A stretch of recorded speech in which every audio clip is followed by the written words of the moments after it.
you're trying to get in tip-top shape for lacrosse season. Piecing together a workout can be challenging and intimidating. But the good news is I've already done this for you. Here we're going to see a 10-station circuit designed for lacrosse players to help get you in the best shape possible. The circuit should be repeated about 3 times with a 3-minute rest in between each set. Each station will last for about 50 seconds with a 10-second rest in between where athletes can change stations. Here we have my special assistant, Tyler Bryan, to demonstrate each one of the workouts. Here we go.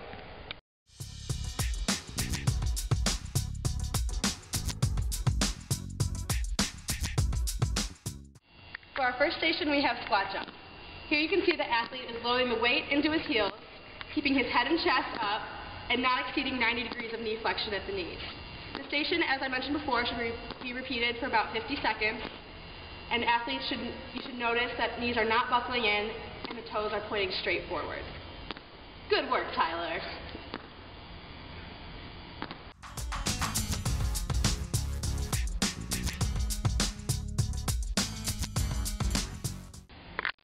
For our second station, we have the 5-cone drill.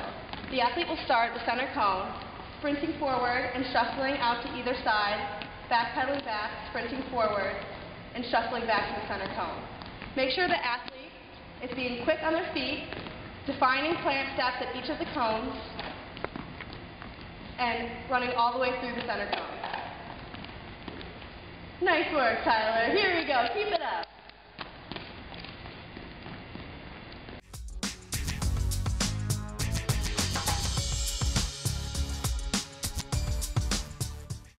Here we have a dumbbell chest press.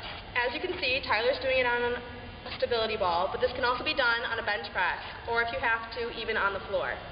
Notice here that Tyler is keeping a nice flat abdomen, his hips are up, and he's maintaining 90 degrees at the knees and ankles. He's controlling the weight, bringing it down nice and slow, and bringing elbows no further than 90 degrees. Good work, Tyler.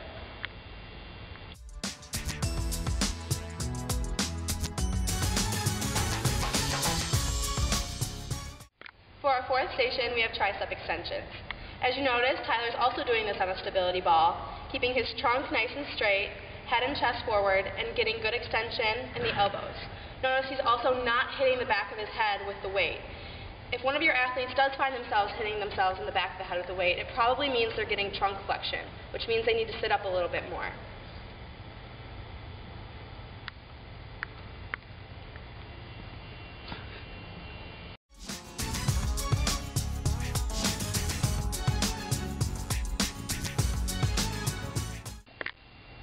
Here we have a variation of the tricep extension.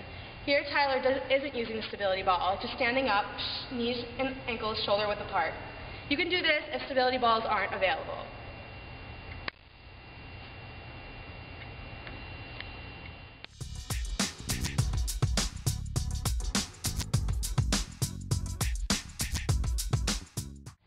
Over here, as you can see, we have hop, hop, hold. This station should be set up using about 3 cones a foot apart. When the athlete is going through this, they can start on 2 feet, hop 2 feet through the cones, and land on the outside foot. Make sure the athlete is in a low position and controlling their weight, that the knee is not buckling inward, and they're holding this outside hold for about 2 to 3 seconds.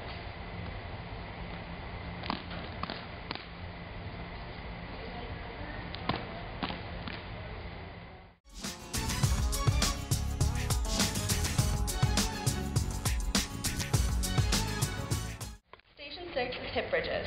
As you can see, Tyler's starting in a supine position, laying on his back.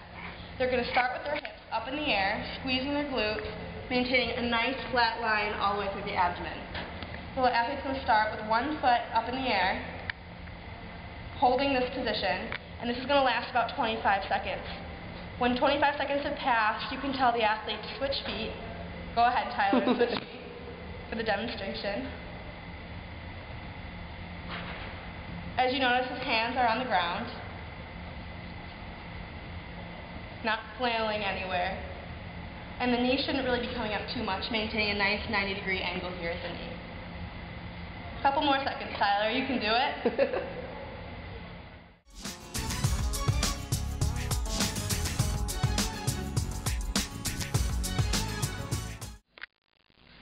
For 7, we have the zigzag drill.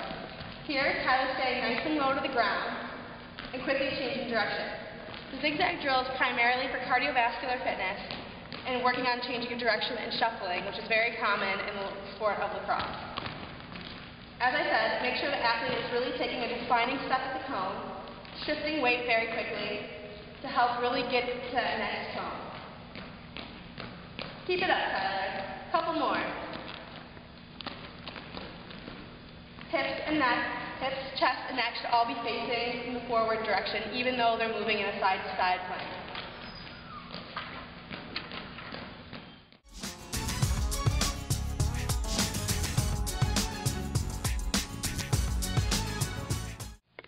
Here the athlete is going to do push-ups through the ladder. Make sure the athlete starts in a push-up position, keeping their butt down and a flat back. Once the athlete reaches the end, they can come back, so this is going to work on the opposite side.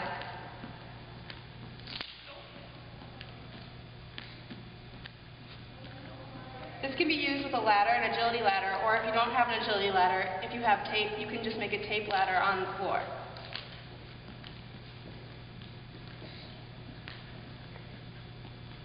Keep that butt down, Tyler.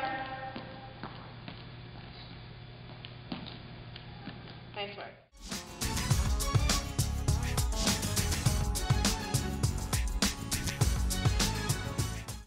Station 9 is a dumbbell row to help increase back strength and shoulder strength that's needed in lacrosse for shooting and curling. Here, Tyler's keeping a nice flat back, his stance is staggered, and he's controlling the weight. Notice when he pulls up on the weight, he's keeping his elbow tucked into his body, and his head and chest are up forward. Hi! Hello.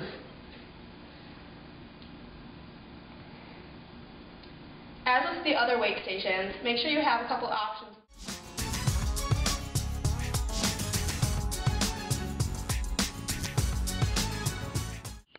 For our last station, we have a single leg step up with bicep curl to a shoulder press.